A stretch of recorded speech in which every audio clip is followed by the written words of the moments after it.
নমস্কার বন্ধুরা, সন্ধ্যা ইউনিক ফুডে তোমাদের সকলকেই স্বাগত। আজ তোমাদের বানিয়ে দেখাবো কচুরমুখী দিয়ে রুই মাছের ঝোল। কচুরমুখী দিয়ে রুই মাছের ঝোল বানানোর জন্য আমি এখানে 8 পিস রুই মাছ নিয়েছি। সেটা জলে ভালো করে পরিষ্কার করে ধুয়ে নিয়ে লবণ আর হলুদ মাখিয়ে তারপরে গ্যাসে তেলটা ভালো করে গরম করে নিয়ে তেলের ভিতরে এক এক করে রুই মাছের পিসগুলো দিয়ে ভেজে নেব। যারা এখন আমার চ্যানেলটা সাবস্ক্রাইব করোনি, তোমাদের কাছে আমার অনুরোধ থাকলো তোমরা দয়া করে আমার চ্যানেলটা সাবস্ক্রাইব করে দিও। রুই মাছগুলো ভাজতে আমার সময় লেগেছে 7 থেকে 8 মিনিট। আমার রুই মাছগুলো ভাজা হয়ে গেছে। এবার আমি তেল থেকে রুই মাছের পিসগুলো এক এক করে সব তুলে নেব। আর এই মাছের তেলের ভিতরে আগের থেকে কচুরমুখী খোলা ছাড়িয়ে কেটে জলে ধুয়ে পরিষ্কার করে লবণ আর হলুদ মাখিয়ে রেখে দিয়েছি।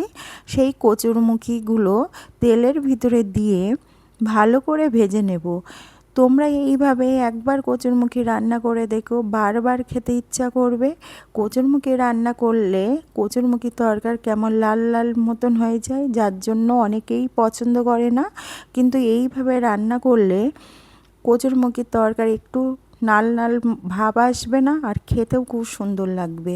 দেখো এইভাবে লাল লাল করে ভেজে নিতে হবে, নইলে গলা ধরতে পারে। আমি এখানে কচুরমুখী সিদ্ধ করিনি, আমি তেলে ভালো করে ভেজে নিয়েছি। এবার এই একই তেলের ভিতরে পিস করা আলুর টুকরোগুলো দিয়ে লাল লাল করে ভেজে নেব। তোমাদের কাছে আমার অনুরোধ থাকলো কচুরমুখী দিয়ে রুই মাছের রেসিপিটা প্রথম থেকে শেষ অবধি পুরোটা দেখো। আলুর টুকরোগুলো করার ভিতরে দেওয়া হয়ে গেছে। আমার আলু ভাজতে সময় লেগেছে 5 মিনিট। এবার আলু ভাজা তেলের ভিতরে আমি কিছু ফোড়ন দেব। 3 টুকরো তেজপাতা দিয়েছি, 3-4টে লবঙ্গ দিয়েছি, 2টো এলাচ মুখ ফাটিয়ে দিয়ে দিয়েছি, আর 1 টুকরো দারচিনি দিয়ে একটু নাড়াচাড়া করে নেব। আর হাফ চামচ গোটা জিরে কড়ার ভিতরে দিয়ে ভালো করে ফোড়নগুলো ভেজে নেব লাল লাল করে। ফোড়নগুলো ভালোভাবে ভাজা হয়ে আসলে আমি এবার কিছু মশলা কড়ার ভিতরে দিয়ে দেবো।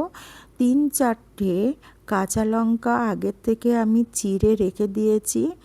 সেই কাঁচা লঙ্কাগুলো কড়ার ভিতরে দিয়ে একটু ভেজে নেব। কচুরমুখীতে একটু ঝাল ব্যবহার করতে হবে, নইলে গলা ধরতে পারে।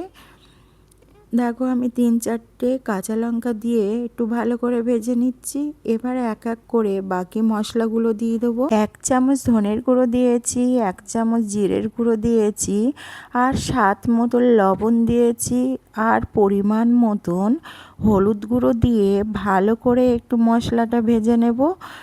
মশলাটা একটু সামান্য ভাজা হয়ে আসলে আমি হাফ চামচ লঙ্কার গুঁড়ো দিয়ে আর একটু ভেজে নেব। মশলাটা বেশিক্ষণ ভাজলে পুড়ে যাবে, তার জন্য আমি একটু পরিমাণ মতন জল দেব। এই সময় আমি গ্যাসের ফ্লেমটা লোতে রেখে মশলাগুলো ভেজে নিচ্ছি। হাইতে দিলে হবে না, তবে মশলা পুড়ে যাবে।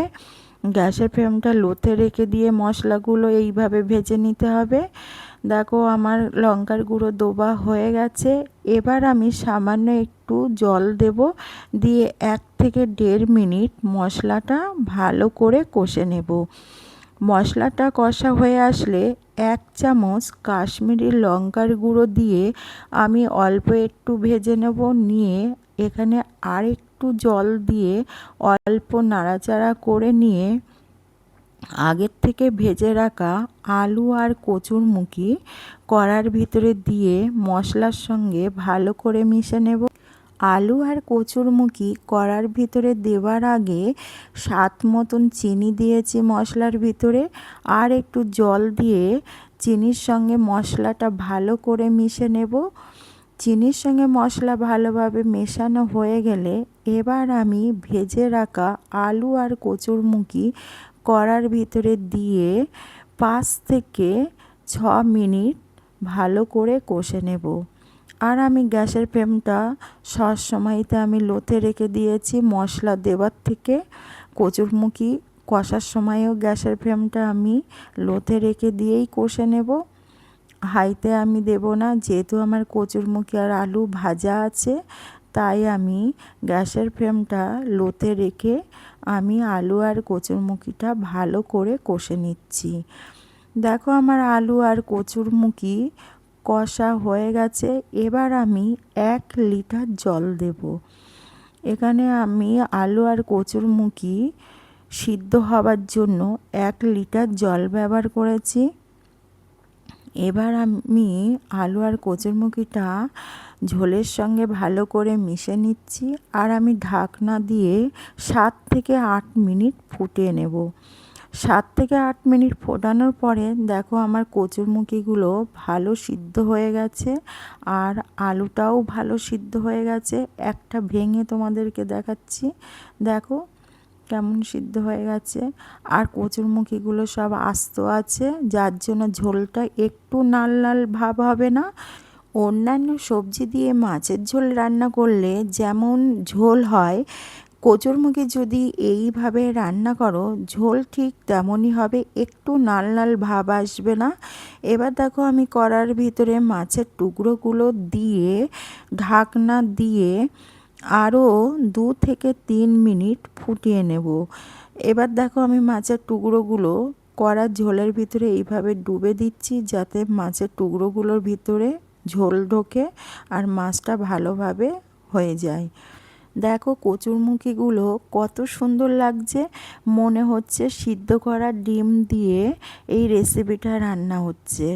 তোমাদের কাছে আমার অনুরোধ থাকলো, কচুরমুখী দিয়ে রুই মাছের রেসিপিটা যদি তোমাদের ভালো লাগে তবে আমার এই ভিডিওটা তোমাদের বন্ধু বান্ধবী আত্মীয় স্বজন সবার মধ্যে শেয়ার করে দিও। আর কচুরমুখী দিয়ে রুই মাছের ঝোল রেসিপিটা একটা লাইক দিয়ে তোমরা সবসময় আমার পাশে থেকো। দেখো আমি এবার একটু গরম মশলা দিচ্ছি, দিয়ে ভালো করে ঝোলের সঙ্গে গরম মশলাটা মিশে নেব।